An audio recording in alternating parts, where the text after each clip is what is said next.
అదిరన్ సంచ మహేశ్వరంకి అతి సమీపంలో HMDA approved villa ప్లాట్లు ఈఎంఐ మరియు బ్యాంక్ లోన్ సౌకర్యం అందుబాటులో.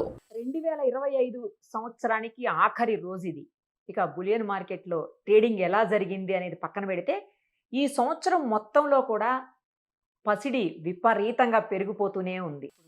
నెక్స్ట్ ఇయర్ అంటే కొత్త సంవత్సరంలో ఎలా ఉండబోతోంది? తగ్గుతాయా ఏమన్నా?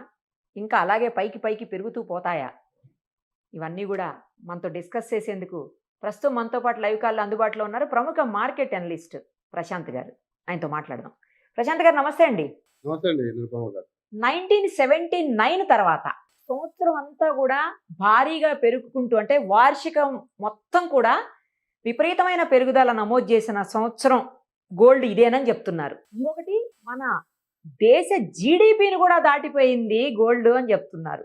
ఏంటి అసలు ఇంత ఇంత నిల్వలు పెట్టుకొని గోల్డ్ ఏం చేసుకోబోతున్నాం మనం?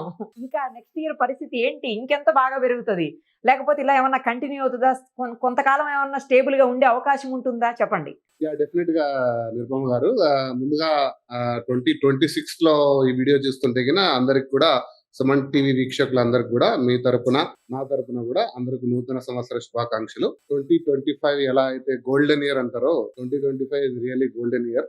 2026 కూడా అన్డౌటెడ్ గా is going to be another golden and silver year. So అందరికి కూడా బెస్ట్ విషెస్ నా తరపున. కమింగ్ టు ద పాయింట్, నేను ఇందాకే డేటా చూస్తున్నాను. 82,000 తో మొదలైంది January 1st, 2025. ఈ రోజు మనము ఈ కాల్ చేసే టైంకి December 31st చూస్తే 1,39,000తో ముగింపు వచ్చిందండి. సో మీరు మార్కెట్ లో ఎటువంటి సేఫెస్ట్ ఇన్వెస్ట్మెంట్ లో మీరు పెట్టినా, అది ఏ రంగంలో అయినా కూడా, ఎఫ్డీ రూపంలో, షేర్ మార్కెట్ లో కూడా మీకు ఇంత మొత్తం రిటర్న్ అంటే దాదాపుగా మనకు 80% అంటే నియర్ అబౌట్ డబుల్ అనుకోండి. 80 నుంచి 1,40,000 అంటే అబౌట్ 80% రిటర్న్స్ అనేవి అన్బిలీవబుల్. అందుకోసమే నేను అన్నాను దీన్ని గోల్డెన్ ఇయర్. 2025 అనేది గోల్డెన్ ఇయర్. సో 2026 అయితే దానికి భిన్నంగా ఏమి ఉండదండి. అంటే నేను స్పెక్యులేట్ చేయను, నేను ముందే ఎప్పుడు చెప్తుంటాను ఇది. You know it's your discretion. అంటే ఇన్ఫర్మేషన్ ఎందుకు పెరుగుతుంది అనేది మనం ఎప్పుడు అనలైజ్ చేస్తాము, ఎలా ఉండబోతుంది అనేది చేయగలం, కానీ ఎవరు కూడా స్పెక్యులేట్ చేయలేము. మరి ఒక 70-80% వస్తుందనే అంచనాతోటి మనం వెళ్ళలేం. కానీ స్థిరంగా డెఫినెట్ గా 2026 కూడా అబౌవ్ 20-25% రిటర్న్ ఇచ్చే సాధనంగా ఉంటుందని నేనే కాదు, ఐ థింక్ రీసెంట్ గా గోల్డ్మాన్ సాక్స్ వారు కూడా they are predicting. Ounce dollar అనేది ఇట్ కుడ్ బి అరౌండ్ 5,500 వరకు వెళ్ళొచ్చు 2026 లో. ఔన్స్ అంటే రఫ్లీ అబౌట్ 27 గ్రామ్స్ ఉంటుందండి. అది $4,000 లో ప్రెడిక్ట్ చేశారు, కానీ దాన్ని బీట్ చేసి $4,600, $4,800 గా ఉంది ఇప్పుడు ఒక ఔన్స్. అది అరౌండ్ 5,500 అంటే నియర్ అబౌట్ 20% to 25% రిటర్న్ ఖచ్చితంగా వస్తుంది 26 లో.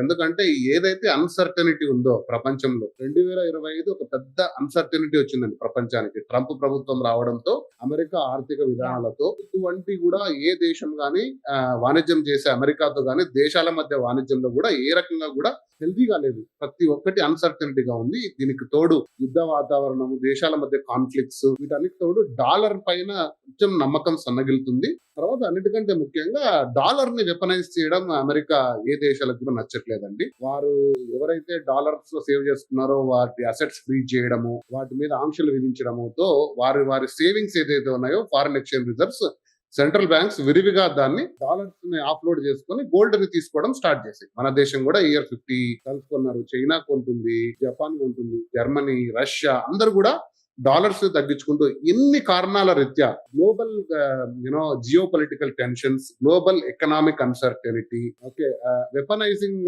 ది డాలర్స్ బై అమెరికా, ఇటువంటి కారణాల దృష్ట్యా గోల్డ్ పై నమ్మకం పెంచుకున్నారు ఇన్వెస్టర్స్. ముఖ్యంగా గోల్డ్ ఎప్పుడు కూడా ఇన్వెస్ట్మెంట్ రూపంలోనే తీసుకుంటారండి ఎవరైనా. మన ఇండియాలో ఆభరణాలని అలంకరణ అనుకున్నా కూడా ఇన్వెస్ట్మెంట్ పరంగా గోల్డ్ కి ఈసారి హైయెస్ట్ మార్క్ వచ్చింది. అంటే ఇతర సాధనాల్లో పెట్టుకుంటే లాస్ట్ క్వార్టర్ లో సిల్వర్ చాలా ఎక్కువ ర్యాలీ అయింది. నేను మరొక వీడియోలో చెప్తాను సిల్వర్ గురించి. బట్ గోల్డ్ అయితే అన్బిలీవబుల్ రిటర్న్. డెఫినెట్ గా 2026 పాజిటివ్ గా ఉండబోతుంది. అండ్ మరొకసారి చెప్తున్నానండి, ఎప్పుడు కూడా మీరు లాంగ్ హొరైజన్ లో తీసుకోండి ఇన్వెస్ట్మెంట్ ని. ఈ నెల 1,00,000 తీసుకొని నెక్స్ట్ నెల 2 lakhs కమ్మేద్దాము లాంటి ఏమంటారు స్పెక్యులేషన్ లేదా షార్ట్ టర్మ్ సెల్లింగ్ బిజినెస్ అయితే మీరు గోల్డ్ లాంటి సాధనాల్లోకి రావద్దండి.